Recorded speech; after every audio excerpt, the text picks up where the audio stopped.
But Rasul sallallahu alayhi wa sallam tells us, I want you to listen to this beautiful hadith, which is in Bukhari and Muslim. He said, كيف بكم? What will you do when? كيف بكم?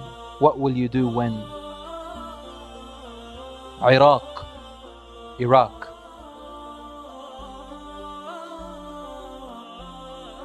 منعت العراق قفيزها ودينارها.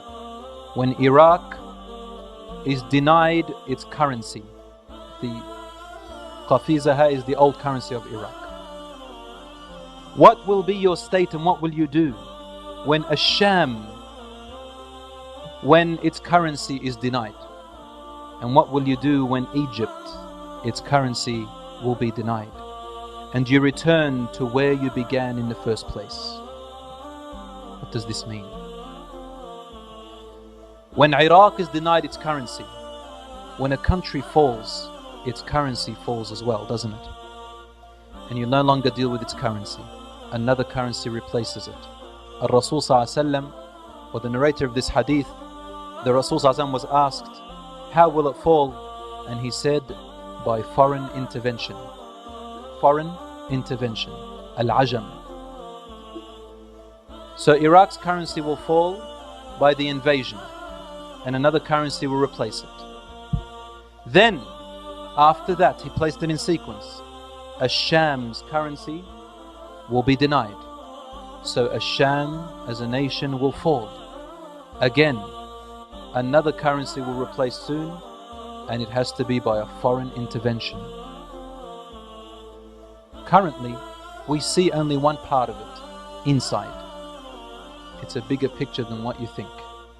Yes, this is one part of it. Yes, there are oppressors. There is an oppressor in there. Yes, there are oppressors. Yes, it is there.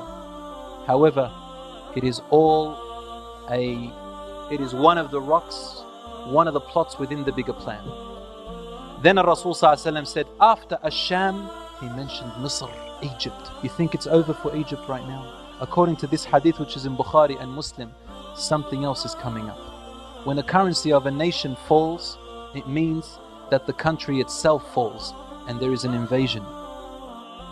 As Rasul ﷺ mentioned over here. It's not happened to Egypt yet. But this seems like the sequence that Rasul ﷺ is informing us about it. He also said in another narration, this hadith by Abu Hurairah, تُنْتَهَكُ ذِمَّةَ اللَّهِ وَذِمَّةَ رَسُولِهِ. What does this mean? ذِمَّةَ Allah, meaning the Romans or the non-Muslims who used to exist at the time of Islam, when Islam ruled for more than 1,000 years. There were non-Muslims who lived in the lands of Islam, and they were called Dhummis, meaning the ones who are entrusted to us. They lived in our lands and we gave them the right to live in peace, and they had to pay something in return for our protection of them. But not the Muslims. Muslims pay zakat. They had to pay this thing called jizya, which means that will protect you, provide you. Today they say tax, we call it jizya for the non-Muslims who live among us. Only this is a type of agreement. When this, he said, the people who used to do this before, they will no longer do it anymore, meaning they will be overpowering you. And these are the types of people who will invade you. Now these are the facts, and we see it today.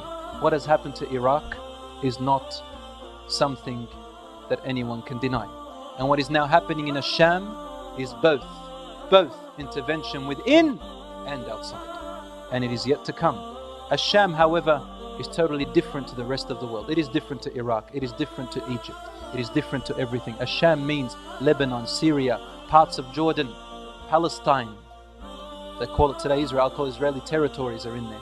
Palestine and parts of Turkey. This was Asham. And you know when after World War I what happened? They divided Asham. They concentrated on Asham to divide it into different states, each one with a flag.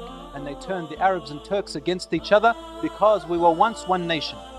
It was called the last Khilafah al-Uthmaniyah, because we became materialistic, and our pride of lineage and our pride of nationalism and our pride of racism crept into us. This was the best way to plot and plan to break us apart. Until today, look at us in misery, فالرسول صلى الله عليه وسلم said, اتركوها فإنها منتنة. Leave it alone, for it is a stinking carcass. It cannot bring anything but misery and happiness and stench. This is what's happening to us today.